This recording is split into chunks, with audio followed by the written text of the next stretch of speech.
first read last month. Any questions on the CCMP report? I do. On the policy 320, freedom of speech by employees. I was reading through this, and it says here, "Will respect employees' freedom of speech. Public school employees do not surrender their rights to free speech merely because of their status as an employee of the school district." And that's in bold print. And then you scroll down, and you list reasons why they can't speak. I mean, that's kind of an oxymoron, in my opinion. You're basically saying, hey, you got free speech, but you don't. I kind of find that disingenuous. I really do. Because if a teacher or anybody goes out of the district and wants to speak, they should be able to speak. I mean, they just should. And I don't know why you said the board respects employees. I don't think they do when you're sitting here writing a list of things they can't talk about. That's kind of not good.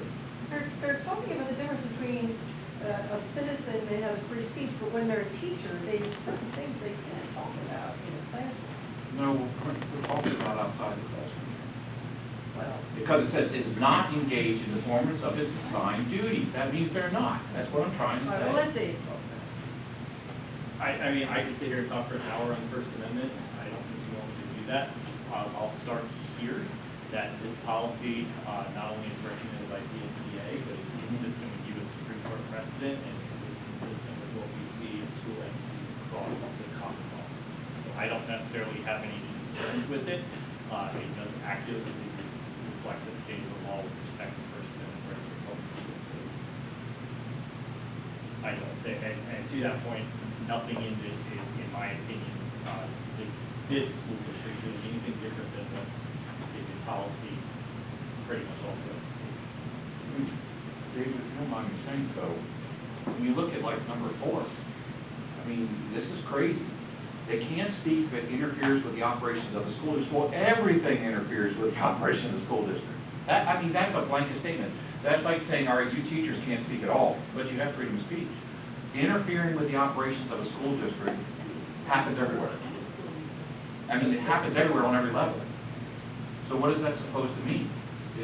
How is that supposed to be explained? Because to me, as I'm reading it, they can't talk at all. Because everything they say does interfere with the operations of the school district. Whether they say something online, on Facebook, on YouTube, whatever they might say, it's going to interfere with the school district. Respectfully, I would disagree with that. The difference is, and the policy does hit on it, is whether you're speaking in your official capacity as a school district employee or whether you're speaking as a private citizen.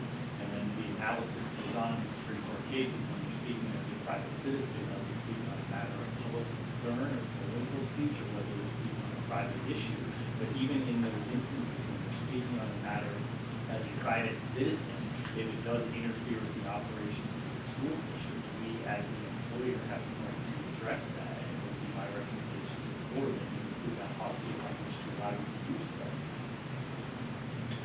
Well, because it starts out, it says, in situations in which the district employee is not engaged in performance or assigned duties. Well, okay, so if they're not involved, if they're not engaged in performance or assigned duties, they still can't interfere with the operations of the school district.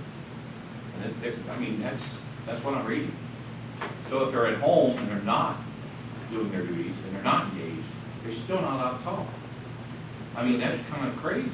And Mr. Sullivan, I do appreciate the perspective that we want to be respectful of our employees' First Amendment rights. I do see significant amounts of labor movement work with school entities, and I can tell you it's unfortunate that there are numerous times that I have situations come across my desk where a school employee is acting outside the school, and what they do, they interfere with the operations of the school. So I understand your concern, and I think the community would take note that we're not trying to impede on their First Amendment rights, but I can tell you there are situations where this language is absolutely necessary. Any other questions on the policies? Hearing none, that is the end of the draft agenda. Is there any new business to be brought before the board? I have a question. At the last meeting, I asked to date what the amount was of Suzanne Johnson's lawsuit. Do you have an amount on that?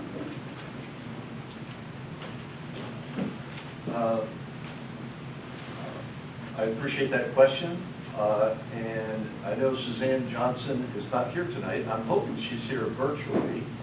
I do want to make a comment that I asked her to come in and meet with us. I thank Dr. Berryman and Mr. Schobaker and myself. We spent some time with Mrs. Johnson, and I think we had a very positive and productive meeting. She has also agreed to meet with board leadership, and in an effort that we can hopefully turn the temperature down a little bit when it comes to public comments and just getting communication back and forth. So Janelle, if it's okay, I have information. I'm gonna hold off on that just temporarily as we're moving forward with that relationship. I think we're moving in a good direction. So, but eventually, again, I have that information, and I'll be happy to share that at some point. Thank you. Was that? I was being very diplomatic there. I think I was holding Dave back from saying objection non-responsive.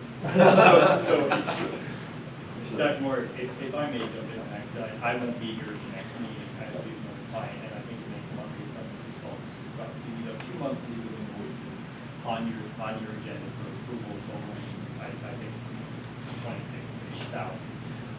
There have been a number of significant matters that the district has been dealing with, from school construction, resignation of administrator, student disciplinary matter, as well as academic litigation. There were 2 lawsuits. There was a briefing in both of them, and a file preliminary objection, all those things. It would be my sincere hope that we're able to resolve that litigation. I don't want to be doing it. It is an unnecessary cost. So hopefully the administration and the board leadership can meet with Ms. Johnson to resolve those disputes. I will say, though, we have engaged your insurance carrier. So through our engagement with you, the district pays those amounts up to this deductible, and we submit the invoices to your carrier and get reimbursement for that. So we haven't yet submitted these invoices for reimbursement, so I imagine we'll work with Tom, but I imagine a portion of that will get reimbursed back to the district through the insurance carrier. Mr. Walker, I appreciate you saving me on this one. I would also say this. If anyone, including board members or members of the public, if before you do a right to know and create all types of, if it's information that we keep and we can present to you and give to you, we will gladly be able to, we were more than willing to do that. But I would also say that we are not going to create things, and I'm not going to direct our staff to spend hours on end to find things that we are not keeping records of. And I would just ask for the professional courtesy so that we can stop the money bleed that goes out to, no offense to our solicitor and so on, they provide a very valuable service. But I would just say, just like I said at the community forum, we need to use those resources to help support programs and to benefit kids of Littlestown School District, not enriching legal counsel, solicitors, and other lawyers, and so on. So if you come to me and I'm allowed to share information with you, I will certainly do that. If I'm not allowed to, I won't. And if I need to, I will consult with our very capable solicitor, Mr. Walker. But I would just ask that you would at least come to us first before making those types of requests so that we can stop the money bleed in that regard. Thank you. On that note, I'd like to make a point on that, if you don't mind. Sure. So I want to explain the right to know process. You write out a form, you turn it in. Carrie receives it. She can fill it by giving out what documents or whatever this person's asking for, and the legal counsel doesn't always have to get involved. The problem I've found in this district is they fight you. They don't want to give it to you. They hold it back. They do the 30 days. They drag it out, and then they deny you. Now, the costs are involved in that process, not in actually giving the documents. But I have noticed when certain people do right to knows, it goes right through. Granted, like Janelle Ressler did one, granted. Carl Thompson did one, granted. But when I do one, nah, not so much. Suzanne Johnson does one, nah, not so much. And we get drugged through the ringer. And then they come back and say, look what you cost the district. Here would be a simple solution. Give us what we're asking for the first time we ask for it. Don't even call David Walker. Just give us the documents. Because I'm very familiar with Donna Bayless asking for 6 years of financials, and we all got them. That's terrific. It's that easy. Just ask for it and give it. Mr. Sullivan, let me just say in response, I've only been here a couple of months. I can't be responsible for historically what has occurred before me. I will just say this, I have no double standards, whether it be you, Mrs. Johnson, Janelle, whomever, whatever, I will treat everybody the same and do the best of my ability in that regard. I'm just asking for the professional courtesy to at least talk to us first and make that request before you even go to the trouble of doing a right to know. If I have the information and I'm allowed to share it, I will share it with you, and it doesn't matter who is making the request. Thank you. Ms. Bayless? Thank you. Mr. Walker, as soon as you said you might not be here at the next meeting, we're going to ask you questions this evening, right? So, thank you. So, apparently there's 2 months, if I understand it correctly, there's 2 months of invoice. Is there a reason? Oh, wait a minute. Yeah, I'm trying to. Okay. So there's 2 months of invoices. Is there a reason why we're getting the 2 months now and not the invoices each month as they occur?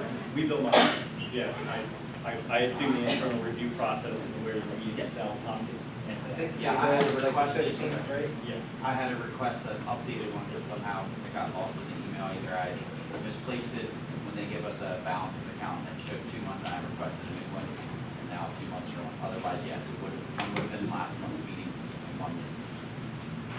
Sorry, I didn't know who to Yep. ask, sorry. Yep, no, it's fine, yep, I had requested it, yes, somehow, we got it. So you billed it, but we didn't get it. I guess was that the final answer? We either You got didn't it bill or it didn't make it down the chain to get to payment, so I re-requested a new copy, and now it's. All right, thank you.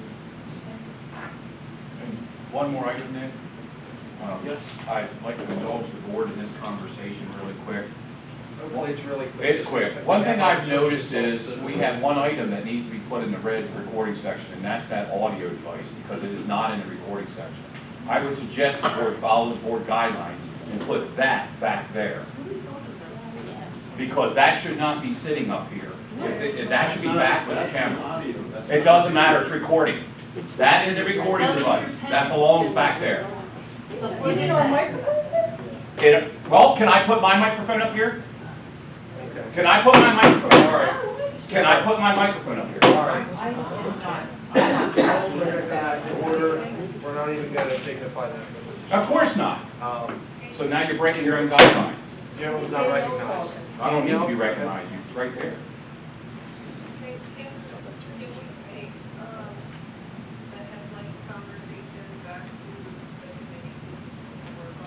Back to the CCMP, yes.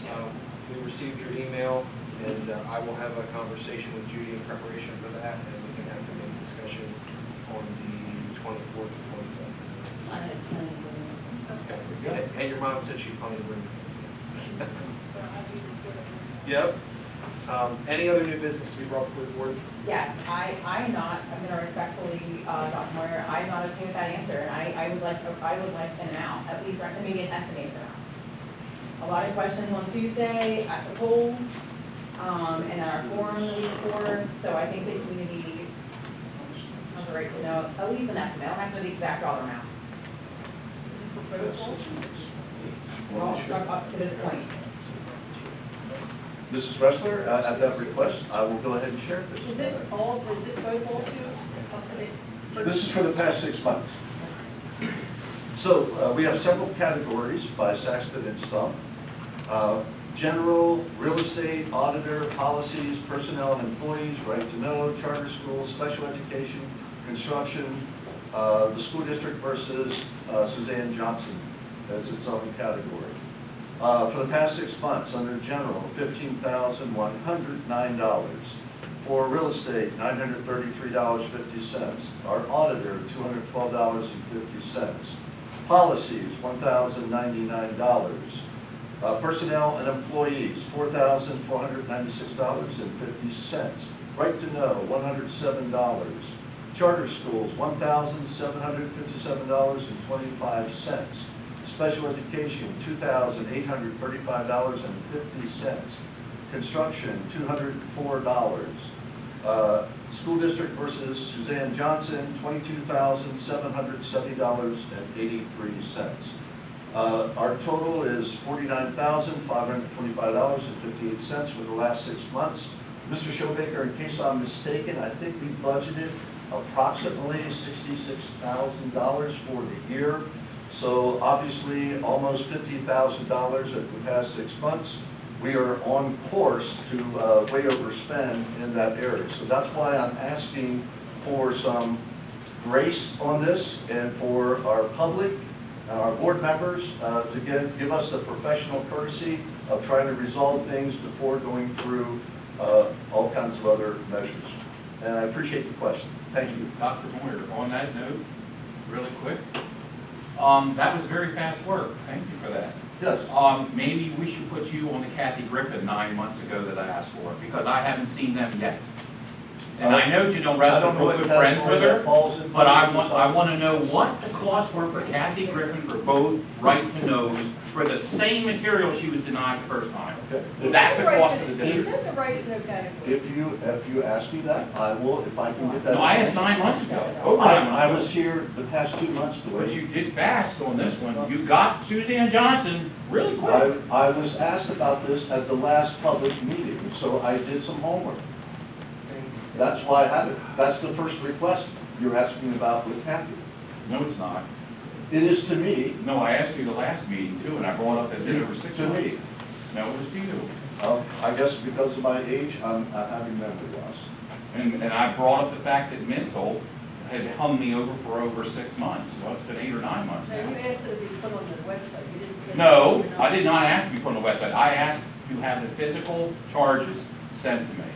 Well, you also reviewed the bills, so I would think that You you would reviewed go. the bills. But No, anyway. no, because you were supposed to add in administration fees in it, like you did with me.